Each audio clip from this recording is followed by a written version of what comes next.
Hello, it's March 31st, 2025 in Nashville, Tennessee. My name is Paul Campanis with FCA, and I want to share an encouraging story about the Bibles that the Brentwood Hills Church of Christ so generously provided for. They gave around $37,000 to buy these Bibles, and just want you to know what an incredible impact they've been having.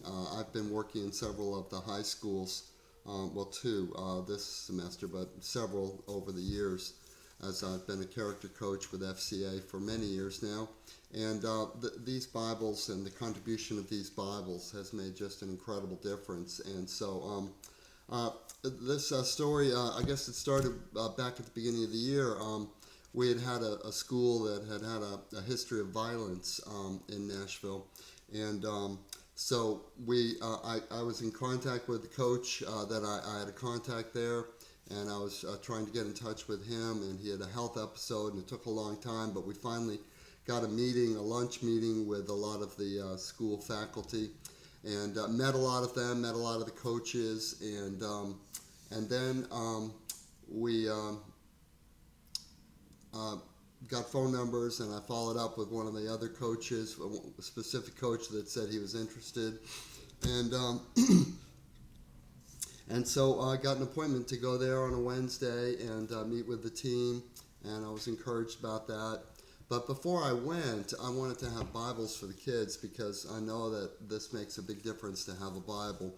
And so I went to the FCA warehouse, and I got a couple of cases of Bibles, and put them in the car, and then off I went to the high school, and very high security situation. Think of an airport where you have scanners and metal detectors, and it's just that kind of situation. And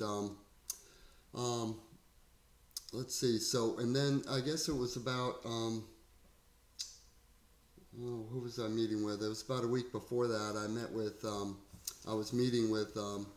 I was having a meeting at this school, and they had all this security there, and so it was a quiet time of the day, and there was a teacher there at the post, and so I came in, I checked in, and I was waiting to be escorted to wherever I was going. But the man in charge of security said to me, he said, I got to go to the bathroom, can you take over for a little while? And he didn't know me at all, but I had read in the book of Joshua that morning that God would give Joshua every place that he would set his foot. And so there I am at the school, and I'm in charge of security right away. And so I just felt like God's handprint and footprint or whatever print was all over this, and that his blessing was on this work with the school. So I went fast forwarding again, I went and got the Bibles, and I walked to the school with a big box in my arms, and it's heavy. And I walked through the checkpoint there in the office. I put it down on the counter, and I had met the lady before, and I said, "Hi, I'm here for FCA," and then the topic of what's in the box came up somehow. I might have brought it up. I don't know. I'm a bit forward, and I said, "Jesus is in the box, and he's about to come out. So you better put your little seatbelt on there because it's about to get to be a wild ride." And because I was going to take the Bibles out of the box and give them to the kids. And I just felt like there was a spirit of just not a good spirit over this school. There'd been a history of violence and so forth. And so I sat down and waited for the coach to come get me, and and the coach. And that the coach and one of the players is waiting outside the office for me. So I pick up my box and I start walking out, but I meet one of the other coaches. And he says to me, "Which team are you going to?" And I tell him, and he goes, oh, you better pray. You better pray. Half the team has quit. They've lost every game. It's a horrible situation. He says, "You better pray." And I said, "Well, you know what? All that's about to change right now, because Jesus is in the box. And he's coming out."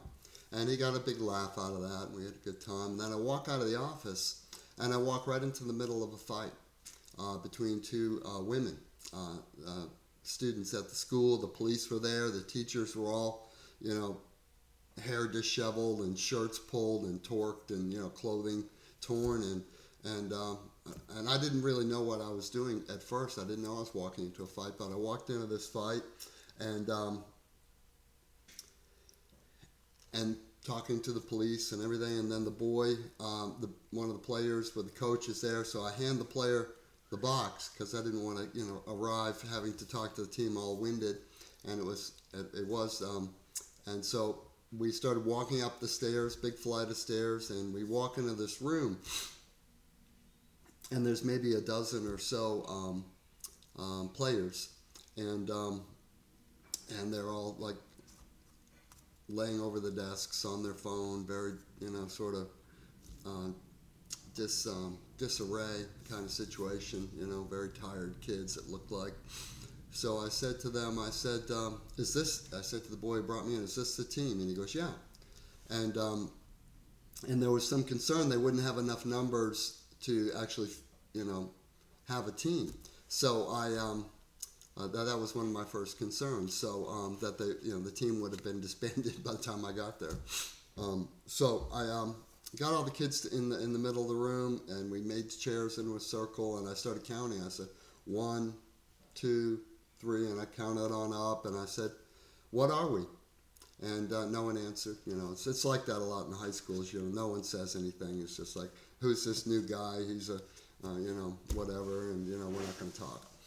So I said, it's going to be one of those days maybe, and so no one spoke, and so then finally, I let the uncomfortable silence hang over the group for a little while, and then one of the kids says, "A team," and I said, "Yes, a team." "Say it louder." "Team." And I said, "Say it louder." And he says, "Team." And then I said, "Everyone now, say it together. Team." "Louder, team," and louder. And I asked them to get louder and louder. And pretty soon we're all screaming. I'd never met these kids, and we're just shouting, "Team, team, team." And I said, "That's great, guys. Sit down." And then I started, using the Jesus is in the box and he's about to come out routine on them. I put the box in the middle of the room and I patted it. And then I introduced FCA as a global organization, all around the world doing things for teams. And I introduced it myself and the idea of a character coach and that we're here to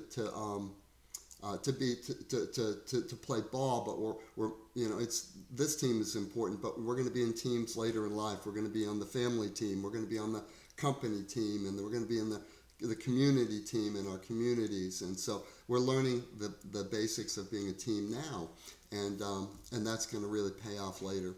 And so that went really well. And so finally we got around to I said, who is the person throughout history who is known for having the greatest character and the most exemplary character? And the kids said, well, Jesus. And I said, well, that's right.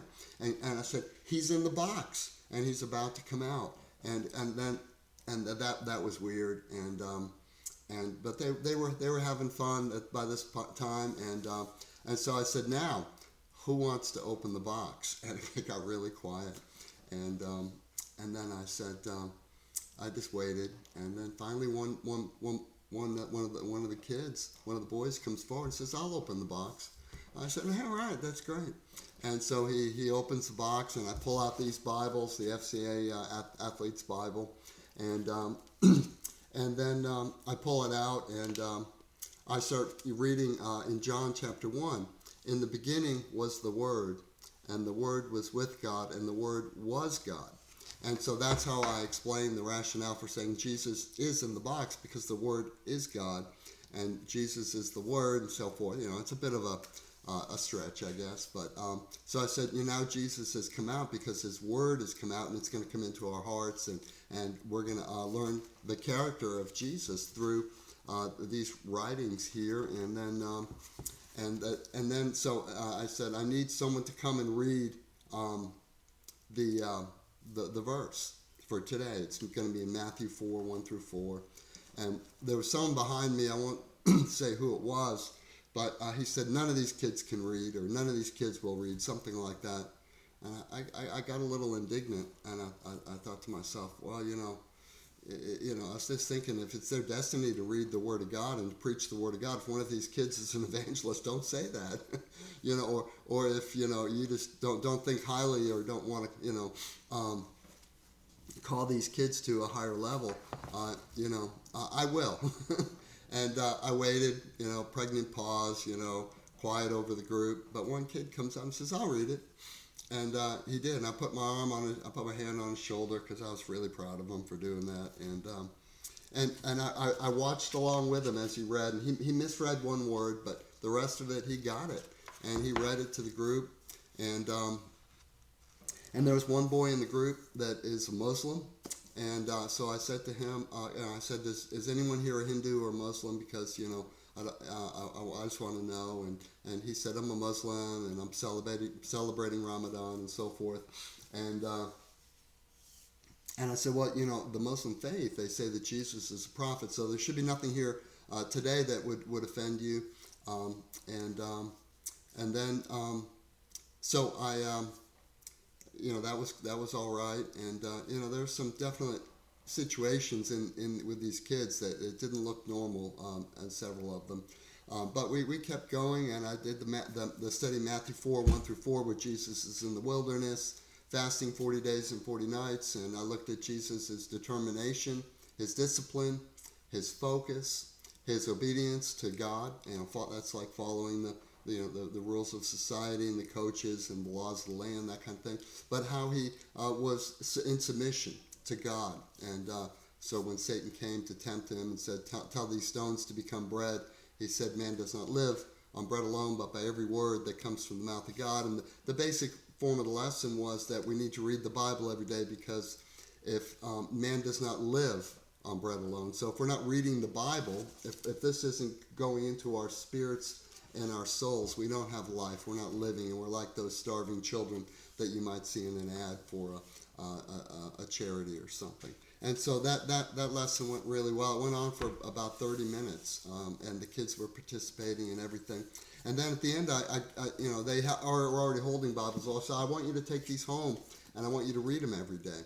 And with the idea being that this is what happened to me when I was about 20 years old. I started reading the Bible every day, and I was just amazed at Jesus and all the, it wasn't at all what I thought it was, and I became a Christian not long after that, and I was a rough character, back at age 20, and but just being amazed at Jesus and the Word of God, and that living Word came into me and transformed and changed me, and so the idea is just get them to take it home and to read it. And so they were really excited about that, and we'll find out next week when we go back in, if we go back in, you never know, but it's just so important that these kids have someone who believes in them, and so I want to thank the Belmont Hills Church of Christ and FCA and Jen Ross and Ian